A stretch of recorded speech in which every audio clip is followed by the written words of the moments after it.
প্রায় ৮ দিন পর যদি বাবার সাথে দেখা হয় তাহলে কেমন লাগে বলো। তাই হ্যালো বন্ধুরা, তোমরা সবাই কেমন আছো? আশা করি তোমরা সবাই অনেক ভালো আছো। আমি অনেক ভালো আছি। তোমাদের আশীর্বাদের আমি চাই তোমরা যাতে সবসময় খুব ভালো থাকো। তো আজকে সকালটা দেখো, ব্লগটা শুরু করছি এখনই। তো এখন সকাল অনেকটা হয়ে গিয়েছে, বাইরে রোদ্দুরও উঠে গিয়েছে। তো আমার সকালের ডিউটি, যেটা সবাই জানো, সকাল 8টার মধ্যে আমাকে রান্নাবান্না করে আমার হাজব্যান্ডকে খাবার দিতেই হবে।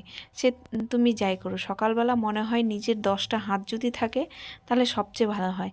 এদিকে আমি আলুর তরকারি বসিয়ে দিয়েছি। এই আলুর তরকারিটা আমি আজকে রান্না করব মাছ দিয়ে। কালকে মাছ নিয়েছিলাম, ছোট মাছ এনেছিলাম, ডিউটিতে গেছিলাম, সেখান থেকে আসার সময় সে মাছ দিয়ে আমি এটা রান্না করব।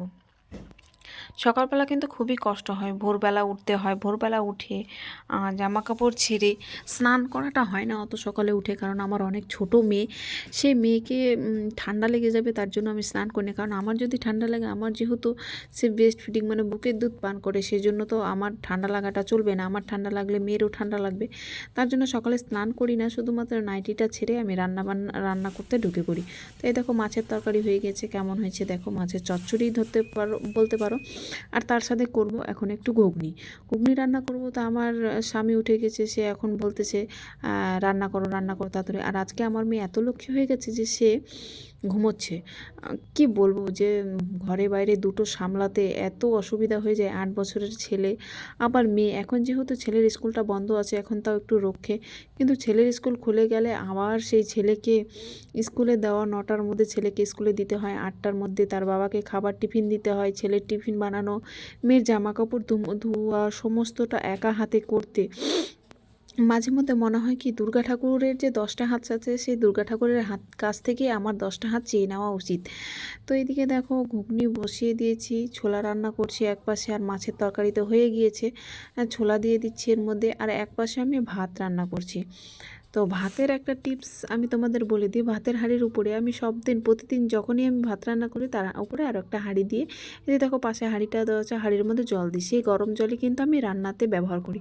যে কোনো রান্নার সময় গরম জল দেওয়া ভালো। তো আমার বর চলে গিয়েছে 8টার মধ্যে, আর আমার মেয়ে এত লক্ষ্মী, আজকে আমার প্রায় ঘরের অনেক কাজ রান্নাবান্না সব সেরে বাসন কাসন সব হয়ে গিয়েছে, তারপরে আমার মেয়ে উঠছে। আর ছেলে দেখো কেমন বদমাইশি করছে।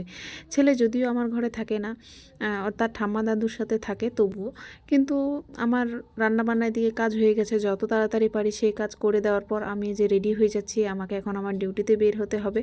ঘরে বাইরে দুটো সামলাইতেও যেতে হয়। আর মেয়ে দেখো, আমি যে কাজ করব ও সেগুলো সব মানে আগোছালো করে দিবে।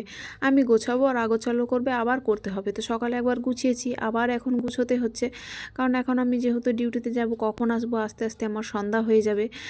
তার জন্য, কারণ আমাদের ডিউটিটা এমনই, পাড়ায় পাড়ায় ঘুরে আমাদের দল করতে হয়, দলের সব কিছু করতে হয়। আমি এসএসজি গ্রুপের সাথে যেহেতু যুক্ত, কারণ সবাইকে বলা হয়েছে। আর মেয়েটা আমার এত দুরন্ত, এত ছোট মেয়ে রেখে আমার একদমই, সত্যি বলছি, খুব কান্না পায় যেতে। কিন্তু কি করব, যেতে তো হবেই, কারণ কাজ তো আমার জন্য বসে থাকবে না। আমি যদি এখন কাজটা ছেড়ে দিই, তাহলে সেই কাজটা নিশ্চয়ই অন্য কেউ না কেউ করে নেবে।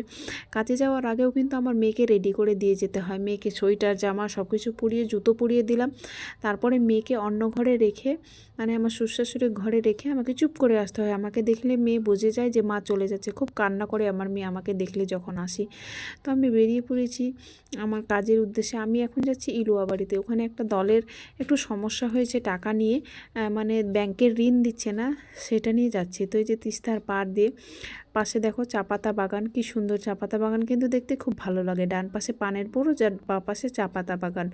তো চা পাতা বাগানগুলো দেখতে কিন্তু খুব সুন্দর। এখানে দেখো পাতা হয়েছে সুন্দর, সবুজ সবুজ পাতা। আর আগেরটা যেহেতু পাতা তোলা হয়ে গেছে, সেই জন্য সবুজটা নেই। তো তারপরে আছে ফাঁকা মাঠ। এই ফাঁকা মাঠের মধ্যে দিয়েও যেতে হয়। তারপর আমরা চলে এসেছি, এটা আমাদের ইসলামপুরের বাইপাস, সেই বাইপাসটা দিয়ে চলে এসেছি। বাইপাসের ওখানে কাজ সেরে দেখো রাত হয়ে গেছে, সন্ধ্যা হয়ে গিয়েছে এখন। ওই দেখো আমি ঘরটা ঝাড়ু দিইনি, কারণ ঘরের অবস্থা দেখো। এসে দেখেছি আমার ছেলে মেয়ে ঘরের এই অবস্থা করে রেখেছে। ঘরে এসেও শান্তি নেই, আবার কাজ করতে হলো। মেয়েকে রাত্রেবেলা আবার ডিম একটু ভেজে দিলাম খাওয়ার পরে। বাবার সাথে মেয়ের দেখা হচ্ছে প্রায় 1 সপ্তাহ পর।